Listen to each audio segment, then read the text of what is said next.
देखिए, श्वसन यानी कि श्वसन क्रिया में श्वसन आधारी पदार्थ ग्लूकोज यानी कि जो कार्बोहाइड्रेट के अंतर्गत आता है।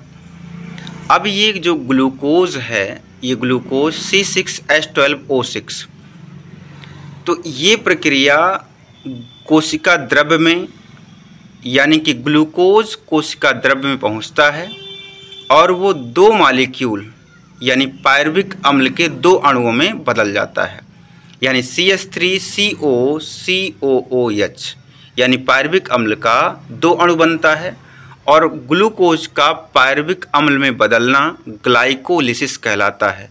ग्लाइको का मतलब ग्लूकोज, लिसिस का मतलब होता है टू ब्रेक, यानी ग्लूकोज का टूटना ग्लाइकोलिसिस कहलाता है। तो ग्लूकोज जब टूटेगा तो पायरुविक अम्ल बनाएगा। ये जो प्रोसेस है ये कोशिका के साइटोप्लाज्म अर्थात कोशिका द्रव्य में होती है और कोशिका द्रव्य में चाहे वो माइक्रोब्स में यानी एक कोश के जीव, चाहे वो आपका बैक्टीरिया, ईस्ट या अन्य जो माइक्रोब्स हैं उनमें, या हमारी मसल सेल में, या बड़े उच्च कोटि के जीवों में, यानी कि ये तीनों के लिए पायरुविक एसिड और कोशिका द्रव्य में ये रचना मतलब ये कार्यक्रम जो प्रक्रिया है वो कोशिका द्रव्य में ही होगी।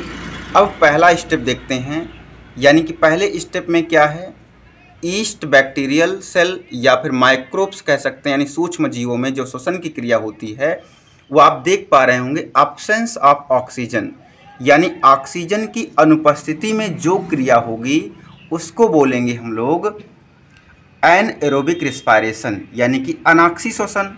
तो अनाक्षी श्वसन में ग्लूकोज का क्या होता है, बिना ऑक्सीजन के ग्लूकोज जो है वो एथेनॉल यानी कि C2H5OH यानी एथिल अल्कोहल का निर्माण करेगा और कार्बन डाइऑक्साइड बनाएगा और बहुत ही कम मात्रा में यानी कि 2 ATP अणु ऊर्जा के रूप में बनेंगे। ATP यानी एडेनोसिन ट्राइफॉस्फेट। अब इस एडेनोसिन ट्राइफॉस्फेट को माइटोकॉन्ड्रिया के अंदर स्टोर कर लिया जाता है ऊर्जा के रूप में, यानी एडेनोसिन ट्राइफॉस्फेट, जिसे कोशिका का ऊर्जा मुद्रा कहते हैं। अब आते हैं बात को समझते हैं।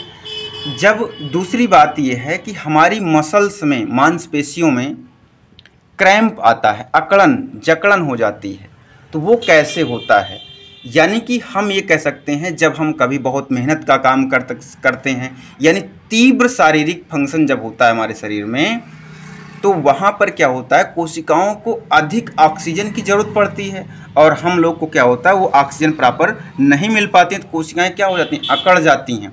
जिस तरह से आपको हम एग्जांपल के तौर पे बताएं कि अगर आपके घर में कोई फूड मटेरियल थोड़ा सा अच्छा सा बना हुआ है, आपको उसमें से आपकी इच्छा ज़्यादा है उस मटेरियल को खाने की, आपको मिला कम तो आप गुस्से में आ जाते हो, आप अकड़ से जाते हो, गुस्से में एकदम अकड़े रहते हो एकदम बिल्कुल। सेम उसी तरह से अगर जिन कोशिकाओं को ऑक्सीजन की ज़रूरत ज़्यादा है, काम ज़्यादा पड़ रहा है, ऊर्जा उनको मेहनत ज़्यादा पड़ रही है और वो क्या कर रहे हैं, उनको ऑक्सीजन मिल नहीं पा रही है, तो वो कोशिकाएं क्या हो जा रही हैं, अकड़ जा रही हैं। जैसे आपके जहाँ जहाँ पे मसल्स हैं वहाँ पर क्या हो गई, अकड़न हो गई, क्रैम्प हो गया। तो क्रैम्प का कारण क्या है, तो वहाँ पर लैक ऑफ ऑक्सीजन आप देख रहे हैं या लेस ऑक्सीजन, मतलब ऑक्सीजन की कमी है, अभाव नहीं है, एब्सेंस नहीं है, कमी है, लैक है, मतलब ऑक्सीजन कम मात्रा में मिल पा रही है। तो कहाँ पर ये प्रोसेस चलती है हमारी, इन मसल्स सेल्स यानी मांसपेशियों में या पेशी कोशिकाओं में। तो उसमें बनता क्या है, एथेनॉल की जगह पर यहाँ पर एथेनॉल बना था, यहाँ पर क्या बन गया, लैक्टिक एसिड बन गया, यानी जो मिल्क एसिड होता है लैक्टिक एसिड बन गया, यानी C3H6O3 लैक्टिक एसिड का फार्मूला है। और लैक्टिक एसिड प्लस ऊर्जा तो बिल्कुल ना के बराबर होती है इसमें, क्योंकि वो अकड़ गया ना, बिल्कुल जाम हो गया, तो ऊर्जा ना के बराबर है, फिर भी कुछ ना कुछ ऊर्जा जरूर है। तो यानी ये लैक्टिक एसिड ही क्रैम्प यानी खिंचाव का कारण बनता है या कारण होता है, जो हमारे शरीर में हमारी मांसपेशियों में खिंचाव आ जाता है उसका कारण बनता है ये।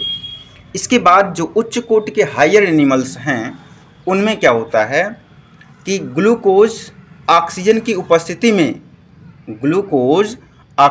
उपस्थिति में अगर श्वसन की क्रिया करवा रहा है तो उसे बोलते हैं ऑक्सी श्वसन यानी एरोबिक रिस्पायरेशन, तो प्रेजेंस ऑफ ऑक्सीजन तो क्या बनाता है, CO2 बना रहा है, जल बना रहा है और 36 या 38 ATP अणुओं का निर्माण कर रहा है। कौन कर रहा है भाई, उच्च कोटि के जीव, इंसान हो गए, मतलब जितने भी उच्च हायर एनिमल्स हैं वो सभी जो है 36 या 38 ATP का निर्माण करते हैं। तो यहाँ पर आपको देखिए बात प्रॉपर समझ आ रही है। आपको देखिए ये जो ग्लूकोज का पायरुविक एसिड में बदलना, ये प्रोसेस कहाँ पर हुई, कोशिका द्रव्य में हुई।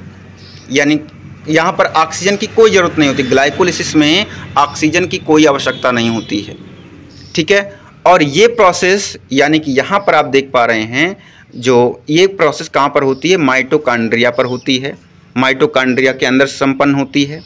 यानी वो भी कहाँ पर, क्रिस्टी में, जो क्रिस्टी में संपन्न होती है और उसको क्रेब्स साइकिल के नाम से भी जानते हैं, क्रेब्स साइकिल, क्योंकि सर्वप्रथम सब इसके बारे में क्रेब्स ने बताया था, इसलिए उसको क्रेब्स साइकिल भी कहते हैं। ये कहाँ पर संपन्न हो रही है, आपकी मसल्स में। ये कहाँ पर हो रही है, तो ये जो है प्रोसेस जो है ये आपके साइटोप्लाज्म में ही संपन्न होती है। लेकिन बैक्टीरिया की बात करते हैं, बैक्टीरिया में मीजोसोम यानी जो माइटोकॉन्ड्रिया के जैसा जो क्या होता है, मीजोसोम होता है, वहाँ पर ये प्रोसेस स्टोर होती है। तो यानी एनारोबिक रिस्पायरेशन कहाँ पर, कोशिका द्रव्य में, और जो मसल्स वाली हैं मांसपेशी कोशिकाओं में। तीसरा जो है माइटोकॉन्ड्रिया में। पायरुविक एसिड का फार्मूला CH3COOH, ठीक है, और ग्लूकोज का फार्मूला C6H12O6। इधर एथेनॉल का C2H5OH और लैक्टिक एसिड का C3H6O3, जो इसका एक केमिकल या रासायनिक फार्मूला होता है। तो ये श्वसन के पद हैं। आपको बातें अच्छे से समझ आई तो आप हमारे channel APS classes Kurwar special biology को ज़रूर सब्सक्राइब कर लें। जय हिंद दोस्तों।